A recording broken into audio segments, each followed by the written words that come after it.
السلام عليكم ورحمة الله وبركاته. ازيكم يا حبايبي؟ عاملين ايه واخباركم ايه؟ النهارده هنعمل معاكم احلى قطايف جميلة جدا، وكل خطوات والتكات عندنا هنا وحصري.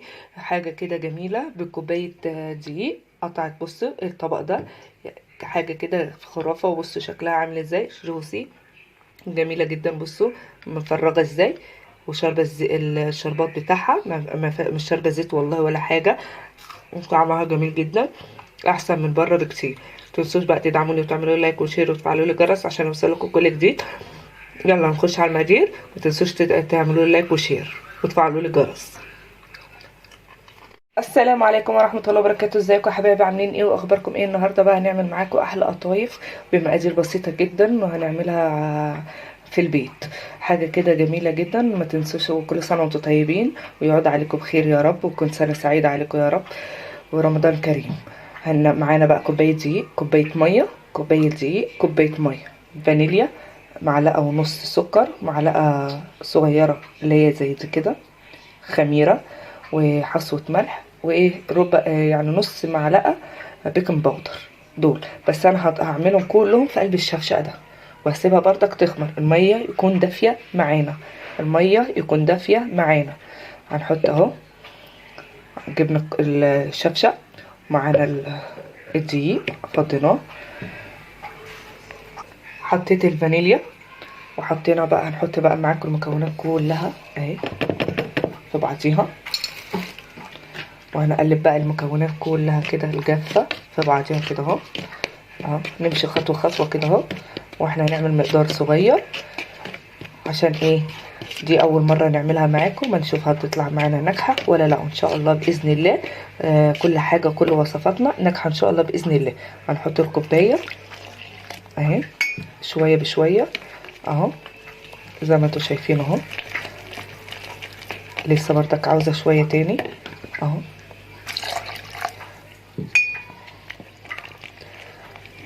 هقلبها وارجع لكم.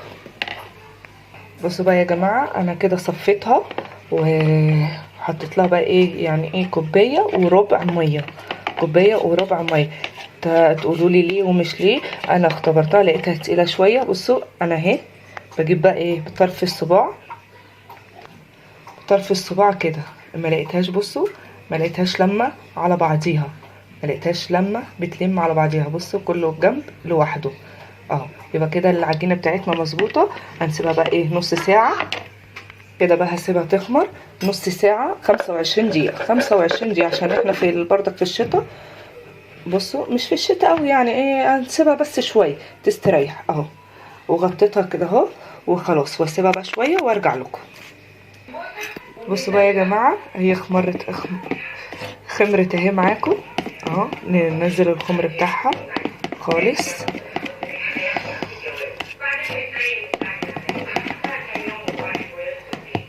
معلش بردك انا في المقادير دي كان فيها معلقة، يعني معلقة لبن بودرة، خليها طعمها حلو. الطاسة بتاعتنا سخنة ماشي، وهنجيب بقى ايه الخليط بتاعنا بعد ما خمر وريحناه اهو. سيبها بقى ايه تطلع البابلي بتاعها اهو، واضحة معاكم اهي. بصوا بقى يا جماعة بتطلع البابلي بقى بتاعها ازاي اهو. بصوا هسيبها بقى تشمع خالص لغاية لما ايه العجينة ده يبقى زي إيه؟ يبقى لون الفاتح، لون العجينة ده يروح، واوريها لكم برضك شكلها عامل ازاي. بصوا بقى بعد ما قليناها، معلش بس عشان ايه قلت عشان الفيديو ما يطولش معاكم. بصوا شكلها اهي، بصوا البابلي بتاعها اهي. بصوا سواها مظبوطه جدا، حاجه كده في الخيال. هنحشيها بردك معاكم وهنقليها في الزيت وهنحطها في الشربات. انا عملت كميه بسيطه عشان ايه لو طلعت وحشه ما نخسرش كتير. بردك جربي في كميه بسيطه اهو. بصوا شكلها اهو، حاجه كده في الخيال. متنسوش بقى تدعموني وتعملوا لايك وشير وتفعلوا لي الجرس عشان يوصلكم كل جديد. احلى قطايف على، بصوا حاجة كده في الخيال. هنحشيها، هنجيب بقى الحشوات اللي عندنا وهنحشيها.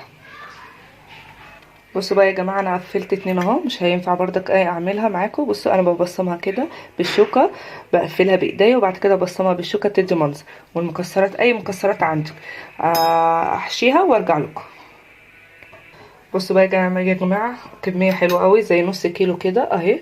احلى قطايف هتعمليها وهتقفليها. بص الشكل بقى الشوكه مديها شكل حلو قوي ازاي. هنحطها بقى في الزيت، يكون زيت سخن والعسل بارد. هنطلع من هنا ونسقط من هنا على طول. بصوا بقى هنحط هنا واحده نختبرها لسه اهو. هنشوف بقى كده. بصوا بقى يا جماعه بعد ما حطيناها في قلب الشربات، بصوا والله صوتها، سامعين صوتها مقرمشه. بصوا يا دوب طلعيه من هنا تحطيها على طول في الزيت. بصي سامعين الصوت اهو. بصوا هنفتحها بقى معاكم واوريكم شكلها. بصوا القرمشه والعسل شربات.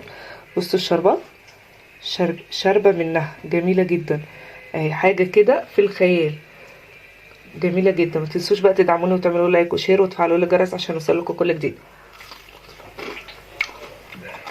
الله على جمالها جميله جدا بصراحه. متنسوش بقى تدعموني وتعملوا لايك وشير وتفعلوا الجرس عشان يوصلكم كل جديد. وما تنسوش تجربوها وتقولوا لي رايكم. مع السلامه.